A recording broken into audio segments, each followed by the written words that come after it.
Hi, I'm Stephanie Riggs. Welcome to another edition of Vista Shakers. For the first time on television, our former First Lady of Colorado, Frances Owens, talks publicly about her very personal life.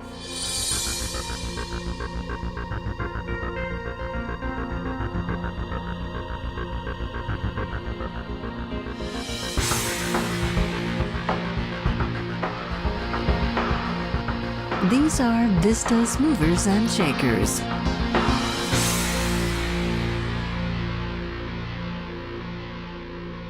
So Frances, do you remember this cover in May of 2005 on 5280? I do.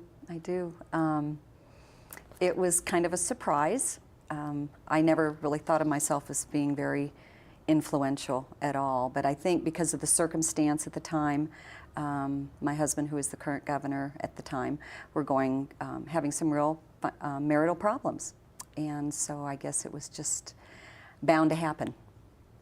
And it bled into his political career, and pretty much they said that it destroyed his chances of becoming a U.S. Senator. Possibly. It's hard to say. You know, every family, well, I'm not going to say every family, but lots of families have problems.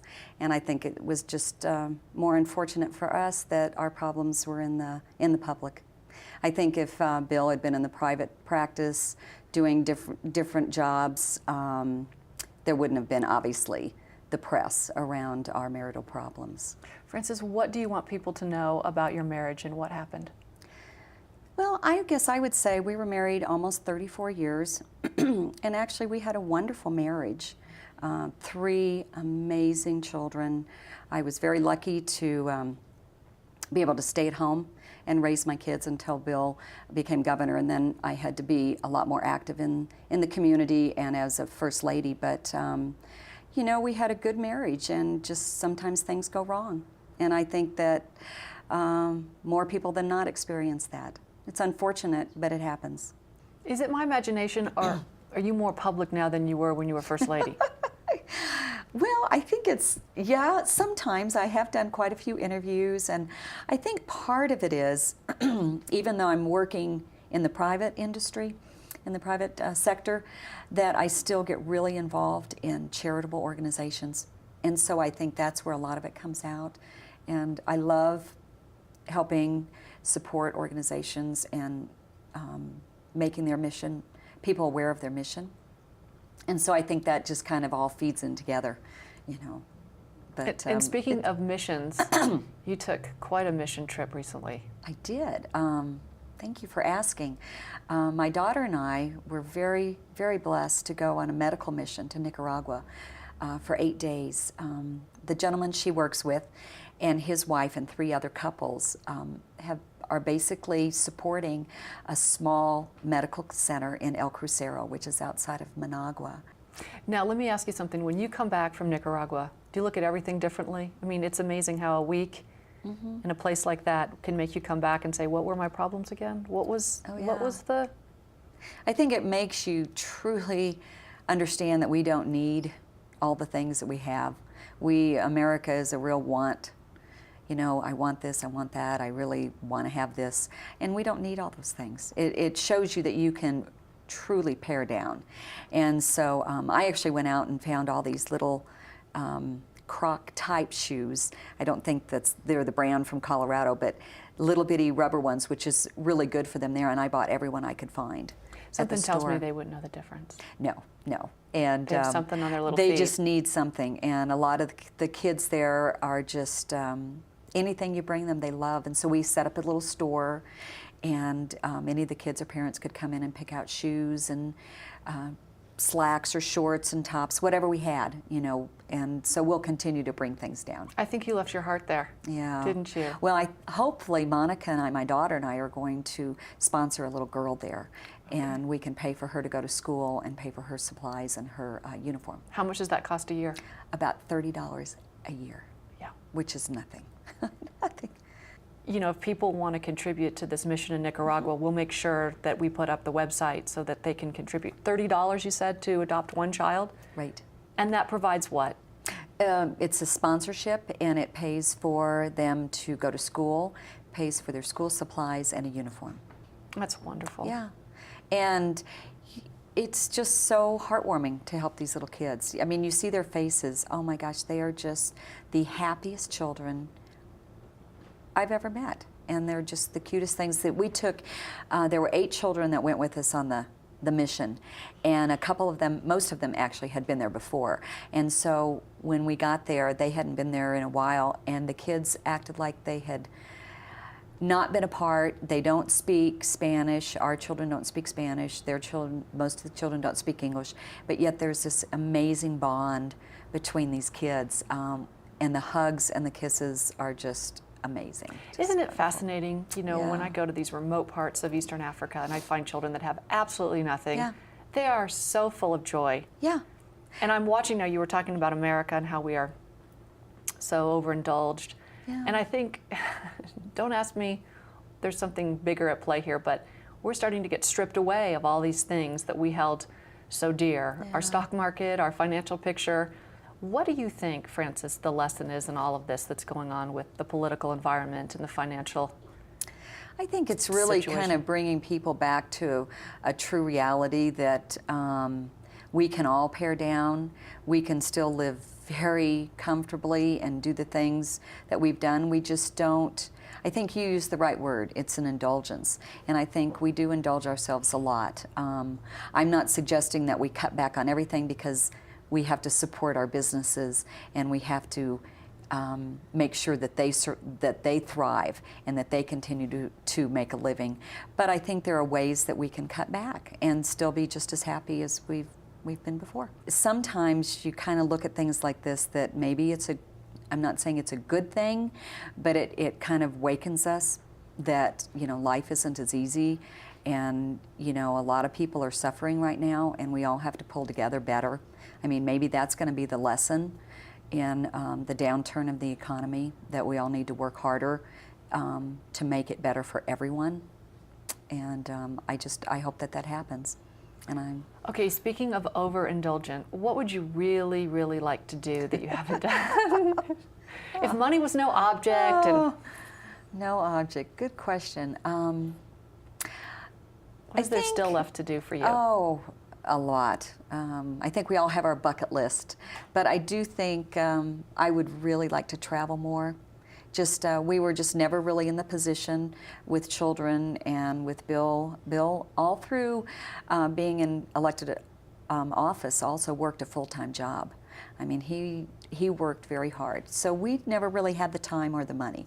So I think if I could, I'd like to travel more. I loved going to Nicaragua. I've been to South Africa once. I've been to Germany once, but just for a short time. So I think that would be what I'd like to do. What is your favorite sound? Oh, favorite sound. Okay, I got it. When my bedroom is right off the garage, and so when my kids come in at night, and usually I'm asleep because they're out later than I am. I'm not out late by any means, but when that little alarm goes on, and then it's like you just can relax. You know they're home, they're safe, they didn't get in a wreck. And I think that's just awesome. You're such a mom. You're such a mom. All right, favorite restaurant in Denver? Is there one? I have several. Mine would be Bonnie Bray Ice Cream, but I'm just curious about your favorite restaurant. I like restaurants based a lot on atmosphere, and I love Campo. You and I have actually been there. I love the food at Benny's. It's one of my favorite Mexican restaurants. We used to actually walk down there from the mansion, go down the back gate, and just buzz on over there. So I do have a lot of favorites, but I think those two are probably my best. Okay. One thing that annoys you about people? Oh, probably when you're in a group and somebody comes up to you and they just say, "Do you remember me?" And it's like, you know, I think for any person that puts you on the spot. And I think that it's like, well, do you lie? And if you don't, and you say, "Oh, sure, I remember you," or do you embarrass them and you say, "No, I don't know you"? I mean, it's a very hard place to be. So if somebody says that, I just say, well, where did we meet? Or I try to just rack my brain as fast as I can, which I'm not that fast. But I think that that's very difficult, is somebody that says that to you without just saying, oh, hi, I'm so-and-so, we met at such and such. I think that's a better way to handle it. One word that sums you up as a person, both professionally and personally. Oh, organized. I'm very organized. My kids laugh at how I label everything and have everything compartmentalized. Why do you do that? Who knows? I don't Have you know. always been that way since you were a little girl? Oh yeah. Even when I was young, my sister and I shared a bedroom and a closet, and I always had my clothes like short sleeve, you know, in lengths of sleeves and in colors. So you can walk in my closet now and it's all color coordinated, all the pinks and reds. And I used to do everything like that, everything. Coolest person you know in Denver? Okay, in lieu of saying my daughter or my children, because she lives in Denver, I have to say the lady I work with, Jean Galloway. Jean is awesome. She's a wonderful mother. She's a mentor. She's also the daughter of a governor of Nebraska, and we worked together. She worked at a TV station for 13 years and started her own business about 9 years ago. And I just admire and respect her more than anyone. I could eat blank every day of the week. And don't worry about diet. I added that.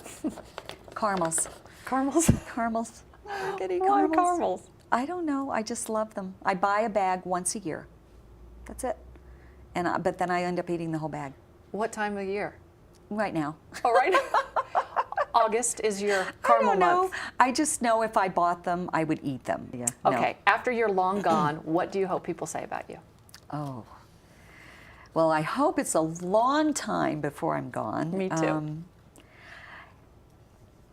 I just hope that they think of me as caring about the community and caring about people, and just wanting Denver to be a wonderful place to live, and that knowing that Denver supports the people that live here in whatever way that is through whatever charity. I do a lot with the developmentally disabled, and along with a lot of other organizations. So I hope that people at least pick something that they're passionate about and that they feel like they will help in the community. And so I hope I'm remembered for that. You know, just loving Colorado and, you know, wanting to give Colorado everything that I can. Do you have any advice to families that are having to rebuild and start over? Well, I think a lot of prayer helps. I'm very religious.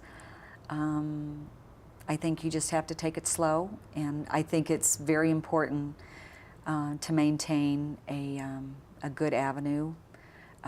Bill and I are friends. You know, we talk and we do things with the kids. But I know that we won't be together as a couple, and you know, I've accepted that. So, but I think you have to remain on good terms. Otherwise, it's not good for the rest of the family. Frances, what do you pray for? Well, first and foremost, I always pray that my kids will be healthy. I think that has to be what most parents, or all parents, pray for. You know, you don't ever want to have one of your children, something happen to them.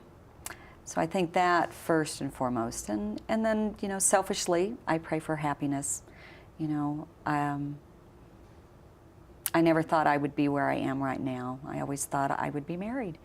And, you know, the Cinderella theory, you all live happily ever after. So, yeah, I pray for happiness, you know, that whatever God has intended for me, if it's with someone, I hope I'm happy. And if I'm not with someone, I hope I'm happy in whatever I'm doing. So I think when you're happy, you feel good, everything's good. And so I pray for that. And I just pray that my kids will be, you know, do well in their lives, and that their lives will be as, you know, fulfilled, and that they'll have wonderful families themselves and not have to go through what I did. So. Something tells me your journey is just getting started. Well, I know from you, Stephanie, you're the most positive person I've ever met, so I'm glad to hear that, because if I could live by your standards, my life will be wonderful. So, Take it to the bank. amen. Amen. Vista TV. It's your city, it's your life.